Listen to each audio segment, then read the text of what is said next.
الحمد لله نحمده ونستعينه ونستغفره ونؤمن به ونتوكل عليه ونعوذ بالله من شرور أنفسنا ومن سيئات أعمالنا من يهده الله فلا مضل له ومن يضلله فلا هادي له ونشهد أن لا إله إلا الله وحده لا شريك له ونشهد أن سيدنا ومولانا محمدا عبده ورسوله قال النبي صلى الله عليه وسلم الدعاء هو العبادة أو كما قال صلی اللہ علیہ وسلم۔ میرے محترم بزرگوں اور دوستوں، اللہ تبارک و تعالیٰ نے ہمیں اور آپ کو اس دنیا کے اندر بھیجا، لیکن اللہ تبارک و تعالیٰ نے انسان کو دنیا کے اندر بھیجنے کے ساتھ ساتھ اس کے ساتھ کچھ حالات بھی پیدا کیے، اور دنیا کے حالات عدلتے بدلتے رہتے ہیں۔ ایک تو ظاہری حالات ہیں جو ہمیں نظر آتے ہیں، کبھی دن آتا ہے، کبھی رات ہوتی ہے، صبح ہونا، شام ہونا، موسموں کا عدلنا بدلنا، یہ تمام چیزیں کسی چیز پر دلالت کرتی ہیں۔ جس طریقے سے کائنات کی یہ ظاہری چیزیں بدلتی رہتی ہیں، اسی طریقے سے اللہ کے بندوں کا اور انسانوں کے حالات بھی بدلتے رہتے ہیں۔ کبھی انسان پر غم آتا ہے، کبھی انسان پر پریشانی آتی ہے، کبھی اس کو خوشی لاحق ہوتی ہے، کبھی اس کے حالات اچھے ہوتے ہیں اور کبھی اس کے حالات برے ہو جاتے ہیں۔ اسی وجہ سے اللہ تبارک و تعالیٰ نے ارشاد فرمایا لقد خلقنا الانسان فی کبد، کہ ہم نے انسان کو مشقتوں کے اندر پیدا کیا، کہ انسان دنیا کے اندر آتا ہے تو اس کے ساتھ یہ تمام حالات کا پیش آنا ضروری ہے۔ اگر کوئی انسان دنیا کے اندر آئے اور وہ یہ چاہے کہ میری زندگی بالکل اچھی گزرے، خوشیوں کے اندر گزرے، کوئی غم پوری زندگی میں اس کو نہ آئے، تو ایسا نہیں ہو سکتا۔ آپ صلی اللہ علیہ وسلم کا ارشاد ہے نحن معاشر الانبیاء اشد بلاء ثم الامثل فالامثل۔ آپ صلی اللہ علیہ وسلم نے فرمایا کہ ہم انبیاء کی جماعت، انبیاء جو اللہ تبارک و تعالیٰ کے سب سے زیادہ اچھے، برگزیدہ اور سب سے نیک بندے ہوتے ہیں۔ آپ صلی اللہ علیہ وسلم نے فرمایا کہ ہم انبیاء کی جماعت اشد بلاء، ہم کو دنیا کے اندر آنے کے بعد سب سے زیادہ تکلیفیں لاحق ہوتی ہیں، سب سے زیادہ پریشانیاں جو جماعت دیکھتی ہے اور جو انسان اس دنیا کے اندر دیکھتا ہے وہ انبیاء کرام کی جماعت ہے۔ پھر جس کی زندگی آپ صلی اللہ علیہ وسلم کے طریقے کے جتنا قریب ہوگی اس کو اتنے ہی حالات آئیں گے۔ ایک صحابی اللہ کے رسول صلی اللہ علیہ وسلم کی خدمت میں حاضر ہوئے اور عرض کیا اللہ کے رسول صلی اللہ علیہ وسلم مجھے آپ سے محبت ہے۔ تو آپ صلی اللہ علیہ وسلم نے چہرہ انور کو اس کی طرف سے پھیر لیے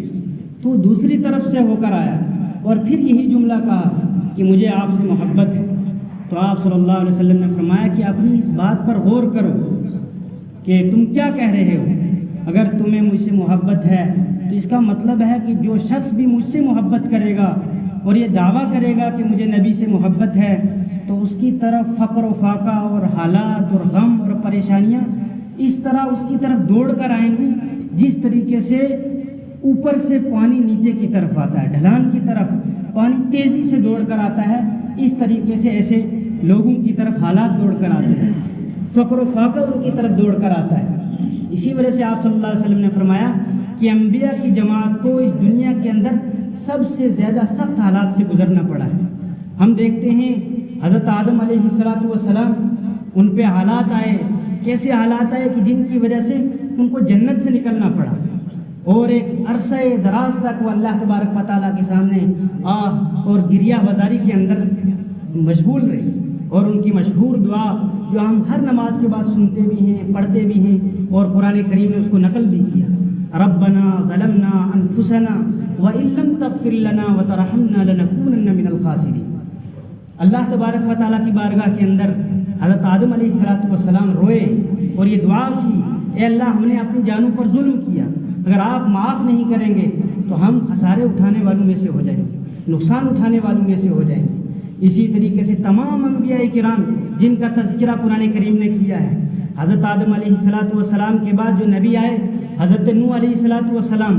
کتنے مشہور اور برگزیدہ نبی ہیں جن کا نام بھی نوح نہیں تھا۔ نوح ان کے زیادہ رونے کی وجہ سے اور نوحہ کرنے کی وجہ سے، اللہ تبارک و تعالیٰ کے سامنے رونے کی وجہ سے ان کا نام نوح پڑ گیا تھا کہ بہت زیادہ رونے والے۔ 1000 سال کے قریب تک وہ اپنی قوم کو بلاتے رہے، اور کیسے حالات مورخین اور مفسرین نے لکھا کہ حضرت نوح علیہ السلام جب اپنے گھر سے نکلتے تھے صبح لوگوں کو دین کی طرف بلانے کے لیے، توحید کی طرف بلانے کے لیے، اللہ کی دین کی طرف بلانے کے لیے، تو لوگ ان کو اس طریقے سے ستاتے تھے اور اتنا مارتے تھے کہ یہاں تک کہ گمان ہوتا تھا کہ ان کی روح پرواز کر گئی۔ پھر لوگ اٹھاتے تھے، کپڑے کے اندر لپیٹتے تھے اور گھر پہنچا کر آ جاتے تھے، لیکن جب پھر دوبارہ افاقہ ہوتا تھا تو پھر اسی مشن کے لیے نکل پڑتے تھے۔ حضرت نوح علیہ السلام کے نام پر قرآن کریم کے اندر پوری سورت نازل ہوئی حضرت نوح علیہ السلام کے نام پر۔ ان کا وہ جو دعائیں قرآن کریم نے نقل کی، اور سورہ قمر کے اندر جو مشہور دعا، جب ان کو بہت زیادہ قوم کی طرف سے ستایا گیا تو انہوں نے اللہ تبارک و تعالیٰ سے دعا کی، ربی انی مغلوب فانتصر، اے میرے رب میں ہار گیا کہ مجھے میری قوم نے اتنا ستایا ہے کہ اب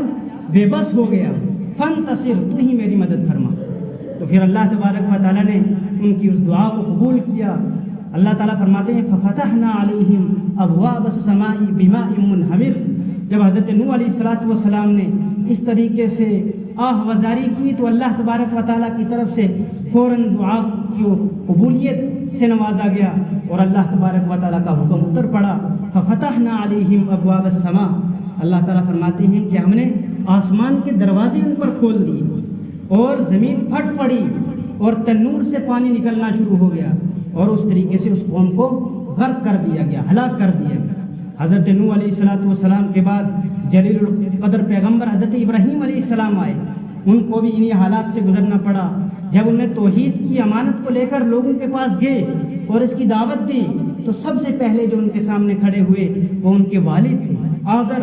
ان کے سامنے مقابلے کے لیے کھڑے ہو گئے اور ان کو دھمکی دی، لَأَرْجُمَنَّكَ وَاهْجُرْنِي مَلِيًّا، کہ ابراہیم تو اس دعوت کو چھوڑ دے، تو ہمیں اپنے بتوں کی عبادت سے پھیرنا چاہتا ہے اور ایک معبود کی دعوت دیتا ہے۔ انہوں نے کہا، یا ابتی لم تعبد ما لا يسمع ولا يبصر ولا يغني عنك شيئا، کہ اے میرے والد تم کس چیز کی عبادت کرتے ہو جو نہ سنتے ہیں، نہ دیکھتے ہیں، نہ تمہیں نفع پہنچا سکتے ہیں اور نہ نقصان پہنچا سکتے ہیں۔ حضرت ابراہیم علیہ السلام نے کہا کہ اگر تم اس دعوت سے باز نہیں آیا تو میں تجھے پتھر مار مار کر رجم کر دوں گا، سنسار کر دوں گا۔ حضرت ابراہیم علیہ السلام نے بڑی ہمت اور دلیری کے ساتھ جواب دیا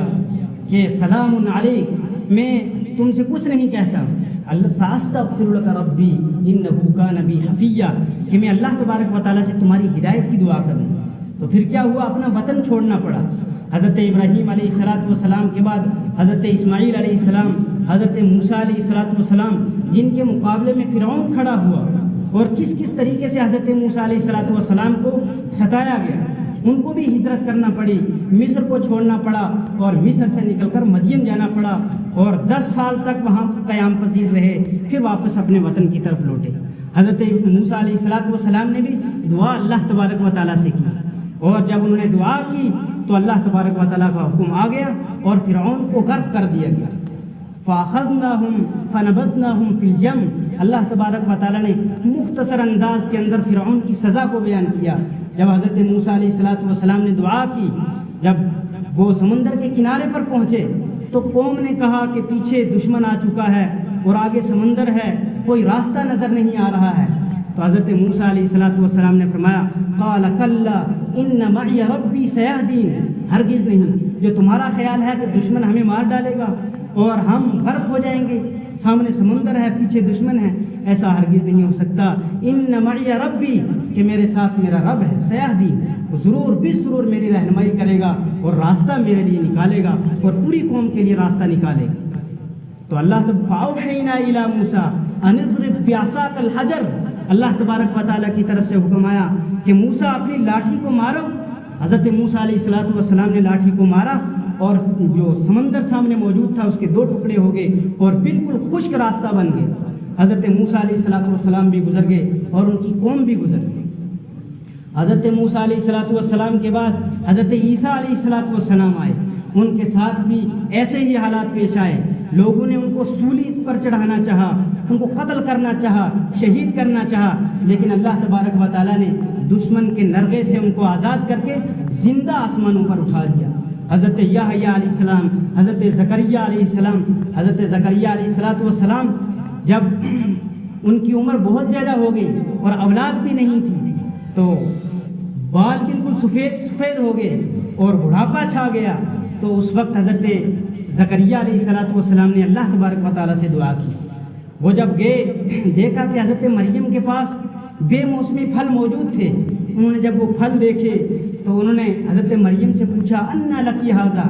کہ مریم تیرے پاس یہ پھل کہاں سے آئے، یہ موسم تو پھلوں کا نہیں ہے۔ تو انہوں نے کہا قالت من عند اللہ، کہ اللہ تبارک و تعالیٰ کی طرف سے۔ تو اس وقت حضرت زکریا علیہ السلام نے اس موقع کو غنیمت سمجھا اور ان کی سمجھ میں یہ بات آئی کہ دیکھو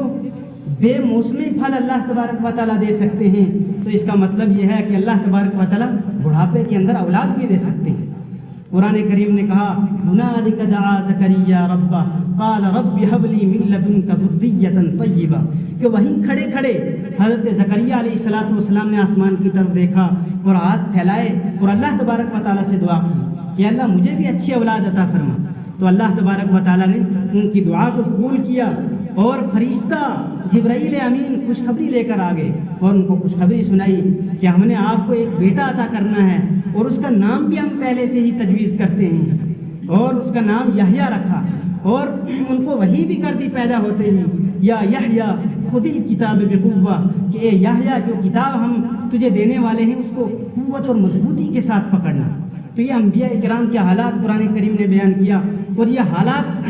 بیان کر کے قرآن کریم نے ایک بات سمجھائی کہ کچھ بھی ہو جائے، حالات کیسے ناممکن ہو، انسان کتنا پریشان ہو، زندگی کس مقام پر پہنچ چکی ہو، مایوس انسان کو اور ایمان والے کو کبھی نہیں ہونا چاہیے۔ دیکھو انبیاء کرام کے حالات قرآن کریم بیان کر رہا ہے، انہوں نے وہ کسی بھی حالات میں اللہ تبارک و تعالیٰ سے مایوس نہیں ہوئے۔ یا عبادی الذین اسرفوا علی انفسہم لا تقنطوا من رحمت اللہ، اللہ تبارک و تعالیٰ نے تمام بندوں کو، پوری انسانیت کو مخاطب کیا کہ اے میرے بندو، اگر تم نے کتنا ہی ظلم کر لیا، اپنی زندگی کے اندر انسان سے خطا ہو ہی جاتی ہیں، گناہ ہو جاتے ہیں، لیکن ان سب کے باوجود شیطان تمہیں ڈرائے گا، تمہیں مایوس کرے گا اللہ تبارک و تعالیٰ کے در سے کہ تمہاری بخشش نہیں ہو سکتی، ایسا ہرگز نہیں ہے۔ اللہ تبارک و تعالیٰ کی طرف جو بھی قدم بڑھاتا ہے اللہ تبارک و تعالیٰ اس کی دعا کو، اس کی التجا کو سنتے ہیں۔ اسی وجہ سے ان حالات سے انبیاء کرام کو گزارا اور انسانیت کو یہ حالات دکھا کر، سنا کر یہ سمجھایا کہ اللہ تبارک و تعالیٰ کے در سے کبھی مایوس نہیں ہونا چاہیے۔ اللہ تبارک و تعالیٰ ہی مدد کرنے والے ہیں۔ جو ہمیں اللہ تبارک و تعالیٰ نے ایک عبادت کا سلیقہ دیا ہے اور ہر طرح کی عبادتیں اللہ تبارک و تعالیٰ نے دی، ان سب کا مقصد اللہ تبارک و تعالیٰ نے اور آپ صلی اللہ علیہ وسلم نے ان کا خلاصہ ارشاد فرمایا الدعاء والعبادہ، کہ ان تمام عبادتوں کا جو مقصد تھا وہ یہ تھا کہ انسان اللہ تبارک و تعالیٰ کی طرف متوجہ ہو، اللہ تبارک و تعالیٰ سے مانگے، اللہ تبارک و تعالیٰ سے اپنی حاجتیں مانگے۔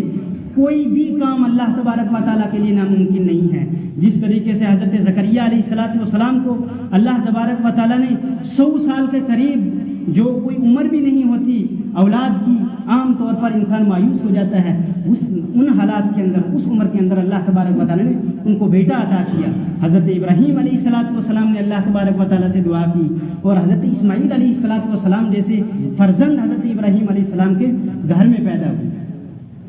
اسی وجہ سے اللہ تبارک و تعالیٰ نے دعا اور استغفار کے بارے میں بہت زور دیا قرآن کریم کے اندر۔ حضرت نوح علیہ السلام نے اپنی قوم کو سمجھایا تھا